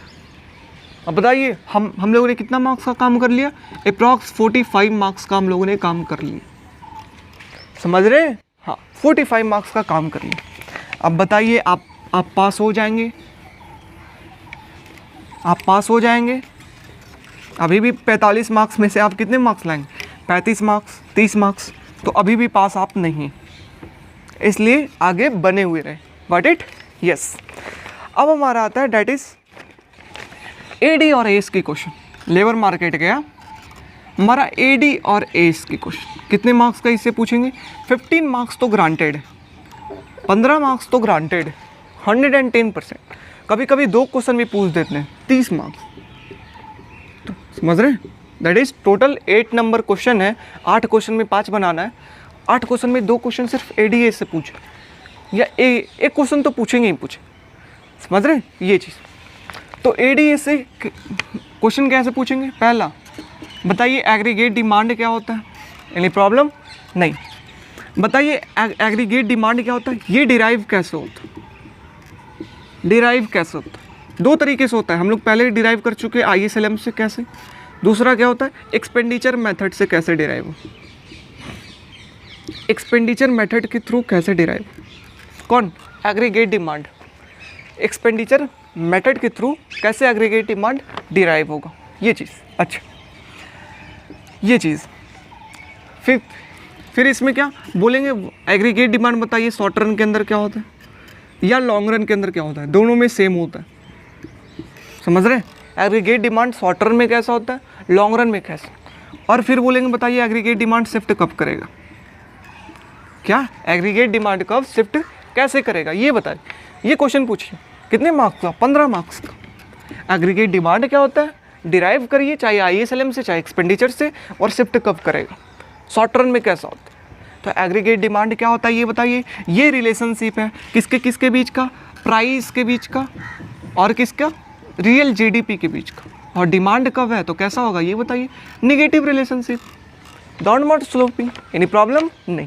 तो ये चीज़, ये नेगेटिव रिलेशनशिप है प्राइस और रियल GDP के बीच का, उसे एग्रीगेट डिमांड कहते हैं। ISLM के थ्रू तो हम लोग देख चुके हैं, अब आता है एक्सपेंडिचर मेथड के थ्रू, दैट इज़ व्हाट, ये हमारा इधर रियल GDP है जिसको Y से ही रिप्रेजेंट करेंगे, गॉट इट, यस। ये हमारा क्या, C + I + G + NX initially, ये क्या है हमारा E0, तो Y0 पे, सपोज E0 पे जो प्राइस लेवल है वो क्या है हमारा P0 है, क्या है P0 है, तो इधर नीचे बना देना है, that is price level suppose P0 है, income output Y0, any problem नहीं। Point A, suppose price get reduces, अगर प्राइस कम होगा, हमारे इकोनॉमी की प्राइस अगर कम होगी तो लोग कंज्यूम ज़्यादा करेंगे या कम करेंगे, ज़्यादा करेंगे। अगर C की वैल्यू इंक्रीज होती है तो बताइए C बार की वैल्यू इंक्रीज ना हो गई, ऑटोनॉमस कंजम्पशन इंक्रीजेस ना, अपवर्ड शिफ्ट कर गया C + I + G + NX, S और नो, यस।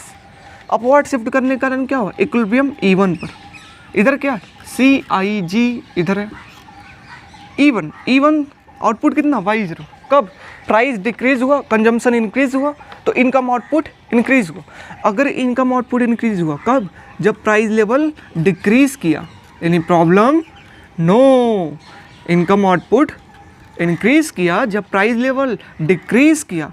तो यही तो रिलेशन हमसे पूछ रहा है, इनकम आउटपुट बोलिए या रियल GDP बोलिए, दोनों बात बराबर है, एनी प्रॉब्लम नहीं। जो बुक में वो रियल GDP लिखता है, मतलब प्राइस लेवल गेट डिक्रीजेस, जिसके कारण एक्सपेंडिचर जो कब है वो शिफ्ट टुवर्ड अपवर्ड, क्योंकि कंजम्पशन इंक्रीज कर गया। Equilibrium change from E0 to E1, income output increases Y0 to Y1, any problem नहीं। तो प्राइस डिक्रीज करे, इनकम आउटपुट या रियल GDP इंक्रीज करे, यही नेगेटिव रिलेशनशिप को क्या बताता है, ये एग्रीगेट डिमांड कब बताता है, एनी प्रॉब्लम। तो एग्रीगेट डिमांड कब वैसे डिराइव करेंगे। शॉर्ट रन के अंदर क्या होता है, तो शॉर्ट रन रहे चाहे लॉन्ग रन रहे, कैसा होता है ये, अपवर्ड स्लोपिंग, डाउनवर्ड स्लोपिंग होता है, any problem, downward sloping AD कब, चाहे शॉर्ट रन रहे चाहे लॉन्ग रन रहे, AD कब डाउनवर्ड स्लोपिंग होता है, क्यों होता है ये बता देना। प्राइस इंक्रीज करेगा रियल GDP, प्राइस इंक्रीज करेगा रियल GDP डिक्रीज करेगा, डिक्रीज करेगा प्राइस, रियल GDP इंक्रीज करेगा, that is negative relationship, any problem नहीं। तो 15 मार्क्स का चाहे तो इधर से पूछ सकते हैं, बताइए AD क्या होता है ये। अच्छा, ये तो हो गया AD, ये तो हो गया AD की तरफ वाला पार्ट। या क्या पूछ सकते हैं, पूछेंगे what is aggregate supply curve. Aggregate supply curve क्या होता है तो बताइए क्या बोलेंगे, ये प्राइस और रियल GDP के बीच का रिलेशन है। अब सप्लाई कर्व है, कैसा होगा, अपवर्ड स्लोपिंग, क्यों होगा आगे देखते हैं, ठीक है, that is what upward sloping supply curve, any problem नहीं।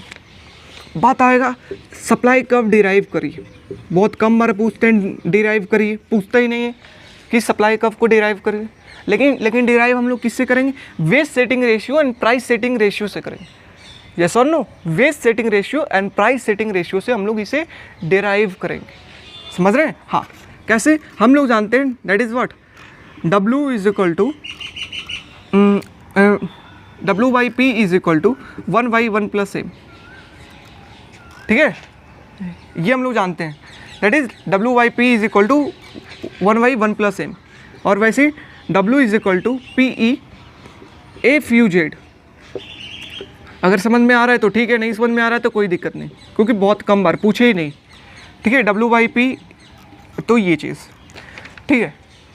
अच्छा, तो यहाँ पर से देखना, अगर इसे उधर लेकर के जाएं तो ये हमारा क्या बन गया, P is equal to W 1 plus M, any problem नहीं। और यहाँ पर ये है W is equal to P E F U Z, any problem नहीं। अब बताइए यहाँ प्राइस है, हाँ या ना, यहाँ प्राइस है, ये सुन लो, और यहाँ भी प्राइस है, ये सुन लो, समझ रहे हैं, यहाँ भी प्राइस है, यहाँ भी प्राइस है, तो इस प्राइस की जगह पे इस चीज़ को हम लोग नहीं पुट कर दे, समझ रहे कि नहीं, यस। तो इसी तरीके से हमारा जो इक्वेशन आता है फाइनल, वो क्या आता है, that is W is equal to P 1 plus M F U Z, ये इक्वेशन आता है, समझ रहे। अगर समझ में आ रहा है तो ठीक है, नहीं आ रहा है तो कोई बात नहीं। ये F, ये 1 प्लस एम और ये P, W is equal to, any problem नहीं। तो यहाँ से मैथमेटिकली हम लोगों ने बताया कि इनकम आउटपुट इंक्रीजेस तो वेज इंक्रीजेस, समझ रहे। और इस चीज़ के कारण क्या होगा, ये अपवर्ड स्लोपिंग होगा, कौन, सप्लाई कर्व, समझ रहे कि नहीं, ये अपवर्ड स्लोपिंग होगा। लेकिन अब बात आता है, जो सबसे इंपॉर्टेंट क्वेश्चन आता है, डिराइव करना तो नहीं पूछेंगे तो ये हम लोग वेज सेटिंग रिलेशन और प्राइस सेटिंग रिलेशन से डिराइव करना है। लेकिन जो सबसे इंपॉर्टेंट आता है वो आता है दैट इज शॉर्ट रन के अंदर कैसा आता है, बहुत बार पूछ चुके हैं। शॉर्ट रन के अंदर एग्रीगेट सप्लाई कर्व कैसा होता है, सिंपल बोलेंगे, शॉर्ट रन के अंदर एग्रीगेट सप्लाई कर्व कैसा होगा, अपवर्ड स्लोपिंग होगा। प्राइस अगर कम है तो सप्लाई कंपनी कम करेगी, रियल जीडीपी कम होगा। प्राइस अगर ज़्यादा है तो सप्लाई कंपनी ज़्यादा करेगी, रियल जीडीपी इंक्रीज करेगा। That is aggregate supply, any problem नहीं शॉर्ट रन के अंदर। लेकिन लॉन्ग रन के अंदर क्या होता है, लॉन्ग रन के अंदर हमारा एक पॉइंट होगा जहाँ पर इकॉनमी उतना ही सप्लाई कर सकती, उतना ही लेवल तक सप्लाई हमारा इकॉनमी कर सकती, समझ रहे हो कि नहीं। एक पॉइंट होगा जहाँ कितना भी प्राइस इंक्रीज करता रहे, कंपनी सप्लाई इससे ज़्यादा नहीं कर सकती। इस चीज़ को क्या कहते हैं, लॉन्ग रन के अंदर। लॉन्ग रन के अंदर कंपनी जितना सप्लाई करना चाहिए वो अपना करेगी, मतलब 4 से 5 सालों में जितना उनके पास कैपेसिटी है वो पूरा अपना कैपेसिटी यूज़ कर देंगे, 100% यूटिलाइज, समझ रहे हो। तो वो 100% यूज़ कर देंगे, कितना भी प्राइस इंक्रीज होता रहे लॉन्ग रन में वो और इंक्रीज नहीं कर सकते, वो बिल्कुल फिक्स्ड है कितना ही वो अब सप्लाई करेंगे, यस और no, yes. So long run के अंदर क्या हो जाता है, वर्टिकली हो जाता है, समझ रहे। प्राइस कितना भी इंक्रीज करते रहे फर्क ना पड़ता अब किस चीज़ में, लॉन्ग रन के अंदर, क्योंकि उससे ज़्यादा हम कर ही नहीं सकते, चाहे तो रिसोर्सेज नहीं है, चाहे तो मशीन नहीं है, समझ रहे हो ना, चाहे ज़्यादा कंजस्टेड हो रहा है, समझ रहे हो। इस कारण लॉन्ग रन के अंदर इकॉनमी हमारा वर्टिकली होती, गॉट इट, यस। तो ये शॉर्ट रन हुआ कहानी, ये लॉन्ग रन हुआ कहानी, और दोनों बहुत ही ज़्यादा इंपॉर्टेंट है। शॉर्ट रन में तो इतनी बार पूछे हैं, बहुत बार पूछे। अब जो लास्ट आता है शॉर्ट रन लॉन्ग रन देख ली, अब क्या होता है, दैट इज शिफ्ट। शिफ्ट कब करेगा, that is aggregate supply curve shift कब करेगा। तो शिफ्ट कब करेगा, जब एक्सपेक्टेड प्राइस चेंज करेगा तब शिफ्ट करेगा। इस चीज़ को पी से रिप्रेजेंट करते हैं, समझ रहे हो, ये भी इंपॉर्टेंट है। एग्रीगेट सप्लाई कर्व कब शिफ्ट करेगा, जब एक्सपेक्टेड प्राइस चेंज करेगा। अगर एक्सपेक्टेड प्राइस हमारा इंक्रीज करेगा, पी का वैल्यू इंक्रीज करेगा, तो किधर की ओर शिफ्ट करेगा हमारा, ये एग्रीगेट सप्लाई कर्व है, प्राइस और रियल जीडीपी, तो किधर की, अपवर्ड की तरफ शिफ्ट करेगा, ऊपर की ओर, अपवर्ड। जब इंक्रीज करेगा तब, और जब अगर डिक्रीज करता है एक्सपेक्टेड प्राइस, शॉर्ट रन में एक्सपेक्टेड प्राइस को क्या लिया जाता है, कांस्टेंट, समझ रहे हो। अगर डिक्रीज करेगा तो हमारा एक्सपेक्टेड प्राइस कैसा होगा, aggregate supply curve downward sloping, price और रियल जीडीपी के बीच, समझ रहे हो, दैट इज डाउनवर्ड, समझ रहे हो। तो एग्रीगेट सप्लाई क्यों शिफ्ट करता है, एक्सपेक्टेड प्राइस चेंज करेगा तब। अच्छा, एक्सपेक्टेड प्राइस अगर चेंज करता है, इंक्रीज करता है अपवर्ड, डिक्रीज करता है leftward, downward, any problem, got it now, yes. तो ये हुआ एग्रीगेट डिमांड किसे कहते हैं, डिराइव कैसे करेंगे, शिफ्ट कब करेगा, short run long. Aggregate supply क्या होता है, शिफ्ट कब करेगा, डिराइव कैसे करेंगे, short run long run, got it. और यहाँ से कितने मार्क्स, चाहे तो इससे 15 मार्क्स का पूछेंगे और चाहे तो इससे 15 मार्क्स का पूछें, यही एग्रीगेट सप्लाई कब क्या होता है, शॉर्ट रन में कैसा होता है, शिफ्ट कब करेगा, और लॉन्ग रन में कैसा होता है, सारा चीज़ नहीं बता देंगे, ठीक है। वैसे एग्रीगेट डिमांड क्या होता है, शिफ्ट कब करेगा, शॉर्ट टर्म में कैसा होता है, यानी प्रॉब्लम नहीं। तो ये हुआ एग्रीगेट डिमांड से पहला टाइप जो इस तरीके से पूछ सकते हैं, ठीक है। अब हम लोग आगे देखेंगे, that is second type, aggregate demand से हमारा क्या पूछ सकते हैं। दैट इज हमारा सेकेंड टाइप आता है, वो क्या बोलेंगे, बताइए effect of change in interest rate on real GDP and price level.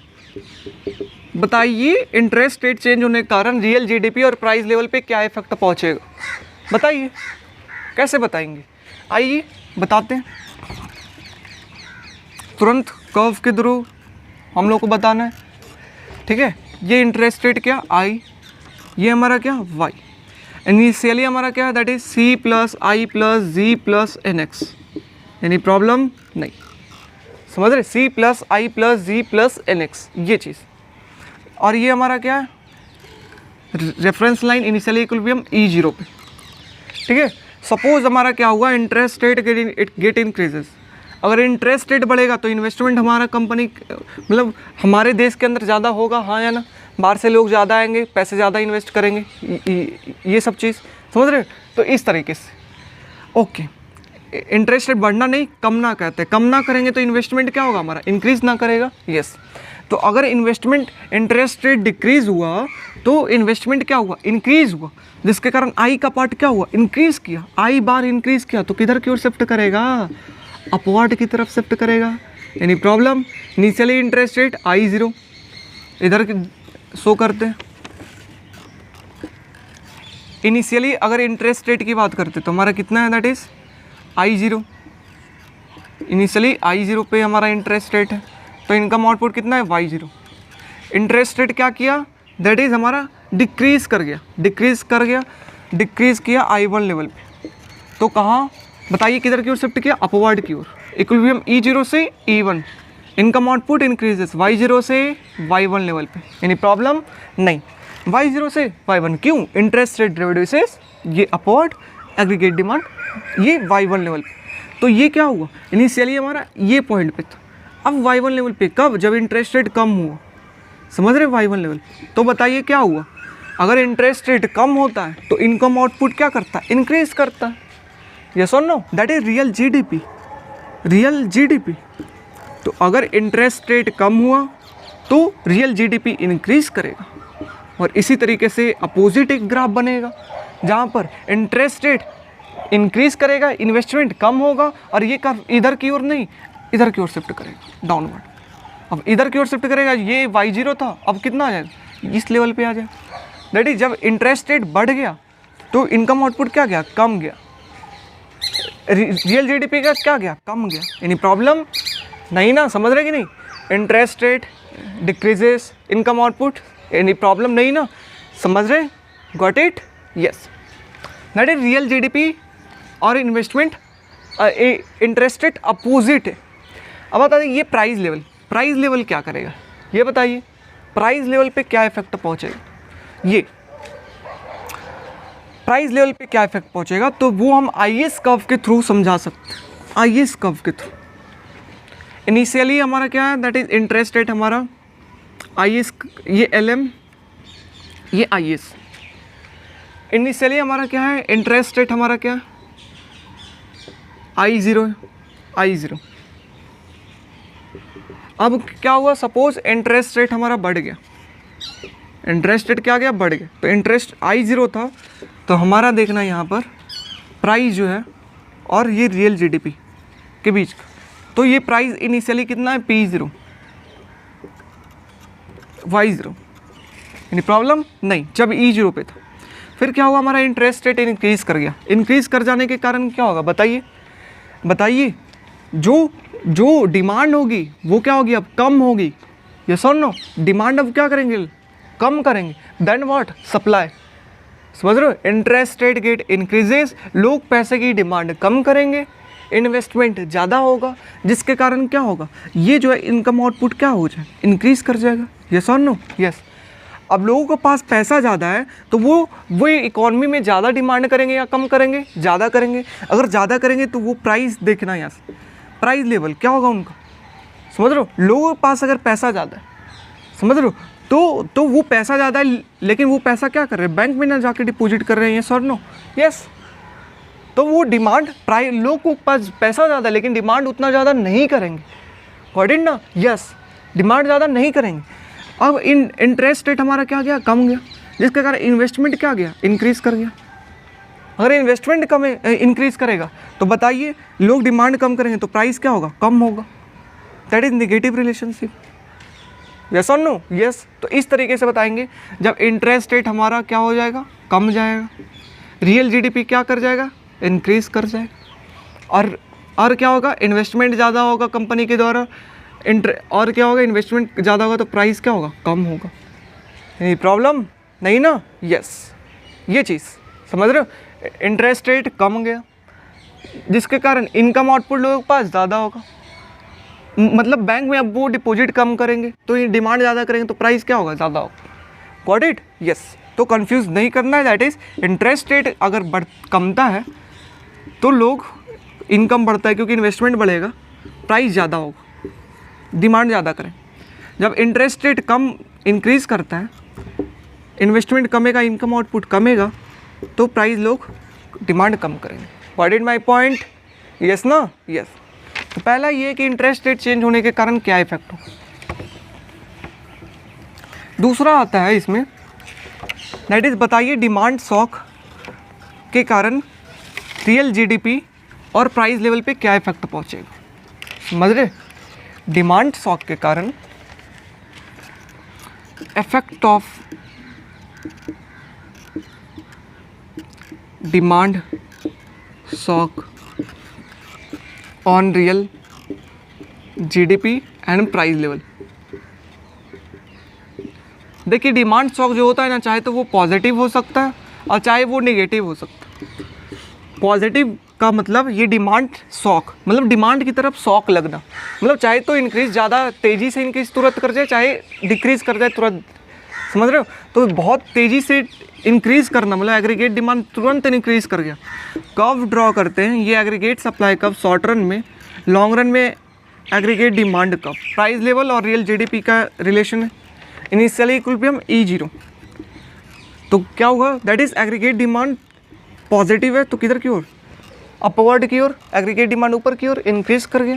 Price level P0 था, income output real GDP Y0।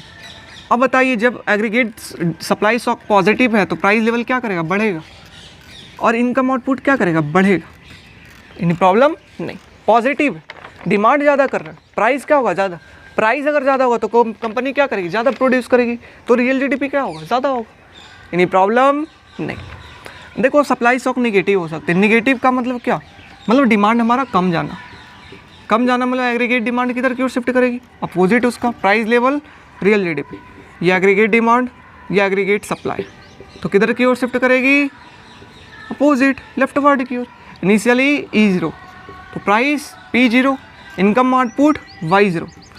अब शिफ्ट की तो प्राइस क्या गया, कम गया, इनकम आउटपुट भी क्या गया, कम गया। तो ये इफेक्ट होता है कि इसमें प्राइस कम होता है और इनकम आउटपुट भी कम होता है। क्यों कम होता है? क्योंकि लोग डिमांड कम कर रहे हैं। डिमांड अगर कम करेंगे, सप्लाई ज़्यादा है, डिमांड कम है, तो प्राइस क्या होगा, कम होगा। प्राइस अगर कम होगा तो कंपनी जो है वो ज़्यादा प्रोड्यूस नहीं करेगी, लेबर की डिमांड कम करेगी। समझ रहे हो? इस कारण इकोनॉमी क्या हो जाएगा, इकोनॉमी में रियल जीडीपी क्या कर, डिक्रीज कर जाएगा। यानी प्रॉब्लम नहीं ना। तो ये होता है demand shock, that is positive and negative, और ये कर्व। ओके, उसी तरीके से हमारा क्या हो सकता है, that is supply shock. Question में आएगा, that is what is the effect of supply shock. Supply shock का क्या इफेक्ट होगा रियल जीडीपी और प्राइस लेवल पे। डिमांड शॉक वाला ज़्यादा इंपॉर्टेंट है। सप्लाई शॉक चाहे तो पॉजिटिव हो सकते हैं, चाहे तो नेगेटिव हो सकते हैं। पॉजिटिव का मतलब क्या, सप्लाई एग्रीगेट सप्लाई इंक्रीज कर जाए, और नेगेटिव का मतलब क्या, एग्रीगेट सप्लाई डिक्रीज कर जाए। मतलब इस बार कौन सा कर्व चेंज होगा, ये बताइए। एग्रीगेट डिमांड में तो शॉक नहीं लगा है, एग्रीगेट सप्लाई में लगा है। किधर की ओर? राइट वर्ड की ओर। E0 से किधर? E1 पे। प्राइस P0, ये Y0, मतलब सप्लाई ज़्यादा कर दी तो प्राइस क्या होगा? कम होगा। रियल जीडीपी क्या होगा? ज़्यादा होगा। यानी प्रॉब्लम नहीं, तो प्राइस लेवल क्या करेगा? कम हो जाएगा। और रियल जीडीपी क्या कर जाएगा? That is what? इंक्रीज कर, जब सप्लाई शॉक पॉजिटिव। दूसरा supply shock negative, that is Covid के टाइम में सप्लाई की कमी हो गई, एग्रीगेट सप्लाई एग्रीगेट डिमांड कम गया लेफ्ट अपवर्ड की तरफ, क्योंकि ओके तो ये क्या है? P0, ये कितना? Y0। इनिशियली लेफ्टवर्ड के कारण क्या हुआ? E1 price level get increases और इनकम आउटपुट डिक्रीजेस। तो price increases, real GDP decreases. It is opposite. Supply shock में साइन अपोजिट होता है प्राइस और रियल जीडीपी के केस में। डिमांड शॉक में क्या होता है? पॉजिटिव होता है, प्राइस इंक्रीज करेगा, रियल जीडीपी इंक्रीज करेगा। वहाँ यहाँ पर अपोजिट होता है। What it my point? Yes, okay. तो ये भी क्वेश्चन डिमांड शॉक वाला ज़्यादातर पूछे, सप्लाई शॉक का क्वेश्चन नहीं पूछे, एक दो बार पूछे इसका, डिमांड शॉक वाला पूछे। ओके हाँ, अच्छा अब इसी के अंदर आएगा, बताइए इफेक्ट ऑफ, दैट इज बोलेंगे बताइए कीनेसियन केस में क्या होता है एंड क्लासिकल केस में। जब एग्रीगेट डिमांड कर्व कीनेसियन केस का हो और क्लासिकल केस का हो, क्या एग्रीगेट सप्लाई कर्व, तो क्या होगा? रियल जीडीपी, रियल जीडीपी पे क्या इफेक्ट होगा? एंड प्राइस लेवल पे, प्राइस लेवल पे। एग्रीगेट सप्लाई कर्व जब कीनेसियंस का केस हो और क्लासिकल का। कीनेसियंस तो सबसे पहले क्लासिकल अगर देखते तो अभी हम लोगों ने बात किया था, क्लासिकल क्या बोले थे? Price and wage are flexible. क्या होता है प्राइस और वेज? फ्लेक्सिबल होता है। यस और नो? यस। जहाँ पर एग्रीगेट सप्लाई कर्व कैसा उन्होंने बोला? प्राइस और रियल जीडीपी के बीच का रिलेशन वर्टिकली, वर्टिकली, नहीं प्रॉब्लम नहीं, तो वर्टिकली यहाँ पर।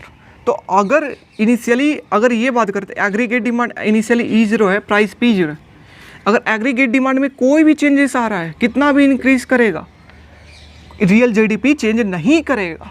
किसमें? क्लासिकल केस में कांस्टेंट होगा रियल जीडीपी वाई बार पे, यानी प्रॉब्लम नहीं। एग्रीगेट डिमांड कितना भी इंक्रीज करे, जितना ही इंक्रीज करेगा उतना प्राइस लेवल इंक्रीज कर जाएगा। आउटपुट रियल जीडीपी कोई इफेक्ट नहीं पहुंचा। लेकिन अगर हमारा एग्रीगेट डिमांड नहीं, अगर एग्रीगेट सप्लाई चेंज कर जाए, ये इनिशियली E0, एग्रीगेट सप्लाई बढ़ जाए तो price level P0, Y0 level से कहाँ जाएगा रियल जीडीपी? Y1 पे। समझ रहे हो? दैट इज एग्रीगेट डिमांड से कोई इफेक्ट नहीं, एग्रीगेट सप्लाई से सिर्फ इफेक्ट होता है। यानी प्रॉब्लम कौन सा? कीनेसियंस के केस में, क्योंकि क्या होता है? वर्टिकली होता है। समझ रहे हो? एग्रीगेट डिमांड के कारण से प्राइस इंक्रीज कर रहे हैं, लेकिन एग्रीगेट सप्लाई से किया, प्राइस भी कम हुआ है, रियल जीडीपी भी इंक्रीज किया। कीनियंस क्या कहे? कीनियंस कहे कि नहीं, ऐसा नहीं होता। प्राइस और वेज जो होता है ना, शॉर्ट रन के अंदर क्या होता है? फिक्स्ड होता है। क्या होता है? फिक्स्ड होता है। यानी प्रॉब्लम प्राइस और वेज शॉर्ट रन के अंदर क्या होता है? फिक्स्ड होता है। कौन कहे? कीनेसियंस के। अच्छा, फिक्स्ड शॉर्ट रन के अंदर क्या होता है? फिक्स्ड होता है। इसका मतलब क्या? हमारा लेबर यूनियन बनाता है। ऐसा नहीं है कि प्राइस और वेज तुरंत चेंज हो गया और तुरंत जो है वो इकॉनमी स्टेबल हो गया। इन्होंने कहा ऐसा नहीं होता। शॉर्ट रन के अंदर जो हमारा एग्रीगेट सप्लाई जो होता है ना, प्राइस और रियल जीडीपी, कुछ ऐसा होता है। समझ रहे हो ना? ज़्यादा प्राइस वैरी नहीं करता, दैट इज़ हॉरिजॉन्टली होता है एग्रीगेट सप्लाई का। किसके अंदर? शॉर्ट रन के अंदर। और यहाँ पर क्या होता है? वर्टिकली होता है। समझ रहे हैं? तो ये चीज़ एग्रीगेट सप्लाई। अब बताइए, ये कीनियंस के केस में अगर एग्रीगेट डिमांड इनिशियली ये है, suppose aggregate demand get increases, तो प्राइस लेवल तो सेम है शॉर्ट रन में। रियल जीडीपी Y0 से E0 लेवल से E1 और real GDP get increases, price remain same but real GDP get increases. Yes और नो? यस। किसमें? Keynesians के केस। यहाँ पर इंक्रीज नहीं करता एग्रीगेट डिमांड के कारण। ये कहते नहीं एग्रीगेट डिमांड के कारण इंक्रीज करेगा। कौन? That is Keynesians. समझ रहे हो? लेकिन अगर बात करते हैं एग्रीगेट सप्लाई, तो वो कह चुके हैं एग्रीगेट सप्लाई ज़्यादा चेंज नहीं करता। किसमें? शॉर्ट रन के अंदर, क्योंकि लेबर यूनियन बनाए हुए होते हैं। Got it my point, yes और नो? यस। तो ये इनका कहना था कि एग्रीगेट डिमांड अगर बढ़ता है तो प्राइस लेवल सेम रहेगा, रियल जीडीपी इंक्रीज करेगा। ये कहते हैं कि एग्रीगेट डिमांड अगर बढ़ता है तो प्राइस लेवल सीधे इंक्रीज करेगा, रियल जीडीपी में कोई इफेक्ट नहीं पहुंचा। तो शॉर्ट रन के अंदर दोनों अपोजिट, समझ रहे हो ना? इसमें कह रहे हैं रियल जीडीपी कांस्टेंट होगा, ये कह रहे हैं प्राइस कांस्टेंट होगा। ये कह रहे हैं रियल जीडीपी इंक्रीज करेगा, ये कह रहे हैं प्राइस इंक्रीज करेगा। तो दोनों में शॉर्ट रन में लड़ाई था, यस और नो? यस। लेकिन लॉन्ग रन में लड़ाई नहीं था। लॉन्ग रन में इन्होंने भी बोला कि वर्टिकली होता है aggregate supply, got it? Yes. तो ये बोलेगा किनियंस और क्लासिकल में क्या इफेक्ट पहुंचेगा। तो प्राइस यहाँ पे चेंज नहीं करेगा, रियल जीडीपी इंक्रीज होगा, प्राइस यहाँ पे इंक्रीज करेगा, रियल जीडीपी इंक्रीज नहीं करेगा। तो ये इफेक्ट पहुंचे। इसी क्वेश्चन को पूछा गया एक बार बोल करके, अगर हॉरिजॉन्टल एग्रीगेट सप्लाई कब है तो बताइए रियल जीडीपी और प्राइस लेवल में क्या इफेक्ट हो। वर्टिकल है तो बताइए प्राइस लेवल और रियल जीडीपी में क्या इफेक्ट। तो समझ जाना, हॉरिजॉन्टल मतलब किनियंस का केस, वो वर्टिकल मतलब क्लासिकल का केस, सेम चीज़, लैंग्वेज अलग, indirect way. Got it my point, yes और नो? यस। तो ये हुआ एग्रीगेट सप्लाई कर्व से क्वेश्चन पूछेंगे। ज़्यादातर चांसेस है वो क्वेश्चन पूछेंगे, बताइए एग्रीगेट सप्लाई कर्व क्या होता है, शॉर्ट रन में कैसा होता है, शिफ्ट कब करेगा, और लॉन्ग रन में कैसा होता है। एग्रीगेट डिमांड क्या होता है, समझ रहे, शॉर्ट रन और शिफ्ट कब करेगा, और डिराइव कैसे करते हैं एक्सपेंडिचर मेथड के थ्रू। तो ज़्यादा चांसेस है, 80% चांसेस है कि उससे पूछेंगे, समझ रहे हो ना। लेकिन जो 20% चांसेस है 15 मार्क्स पूछने का, वो इससे पूछने का, जो बताइए इंटरेस्ट रेट के कारण क्या इफेक्ट पहुंचेगा रियल जीडीपी इनकम ऑन, समझ रहे हो। Interest rate increases, interest rate अगर इंक्रीज कर रहा है तो लोग बैंक में पैसा जमा कम करेंगे, तो इंटरेस्ट कम मिलेगा, तो इनकम आउटपुट डिक्रीजेस, समझ रहे हो ना। इनकम लोगों का कम हो जाएगा तो वो डिमांड क्या कम करेंगे। इंटरेस्ट रेट कम होगा, इन्वेस्टमेंट ज़्यादा, इनकम आउटपुट इंक्रीजेस, डिमांड ज़्यादा करेंगे, प्राइस इंक्रीज करेगा, यस और नो? यस। तो ये वहाँ पर था। अच्छा, तो ये चीज़ फिर हम लोगों ने क्या देखा, डिमांड शॉक, सप्लाई शॉक, फिर क्या देखा, किनियंस, क्लासिकल, हॉरिजॉन्टल, वर्टिकल। तो इस चीज़ से, चाहे तो इस चीज़ से पूछेंगे 15 मार्क्स का, चाहे तो उस चीज़ से पूछेंगे 15 मार्क्स का, और आपका अगर लक अच्छा रहा तो दोनों से 15 मार्क्स का पूछो, 30 मार्क्स का। Got it my point, yes और नो? यस। समझ रहे? तो अभी तक हम लोगों ने कितने मार्क्स का काम कर दिया, 60 मार्क्स का हम लोगों ने काम कर लिया। कितने चैप्टर में, 4 चैप्टर में। मतलब अब आप बताइए पास होंगे? जी हाँ, पास आप हो जाएंगे, समझ रहे जी। आप 40 मार्क्स आप ले आएंगे, समझ रहे हो कि नहीं, 40 मार्क्स आप ले आएंगे, समझ रहे। तो या ध्यान देना है, आईएस कर्व, एलएम कर्व कैसे डिराइव होगा, कैसे शिफ्ट होगा। फिर हम लोग फिस्कल मॉनेटरी में आए थे, सबसे पहले expansionary fiscal, expansionary monetary, contractionary fiscal, contractionary monetary, समझ रहे हो ना। फिर उसके बाद that is increase in government expenditure, tax decreases, money supply increases, यहाँ से 15 मार्क्स, समझ रहे, 30 मार्क्स आपके पास हो सकता है। लेबर मार्केट से 10-15 मार्क्स का पूछ दे, समझ रहे। और फिर aggregate supply, aggregate demand, aggregate supply, जो अभी पढ़े। गॉट इट, यस और नो? यस। मतलब 60 मार्क्स हम लोगों ने गेन कर लिया, जिसमें 50 मार्क्स से 40 मार्क्स ला सकते, मतलब आप पास हो जाए। लेकिन अगर आपको चाहिए नहीं ये 40 मार्क्स नहीं, हमको चाहिए 50 से 70 मार्क्स के बीच में, तो आप लोग नेक्स्ट लेक्चर देखिए, समझ रहे, इसका पार्ट 2 देखिए। हम लोगों ने 4 चैप्टर का स्टार्टिंग का 4 चैप्टर का बात की।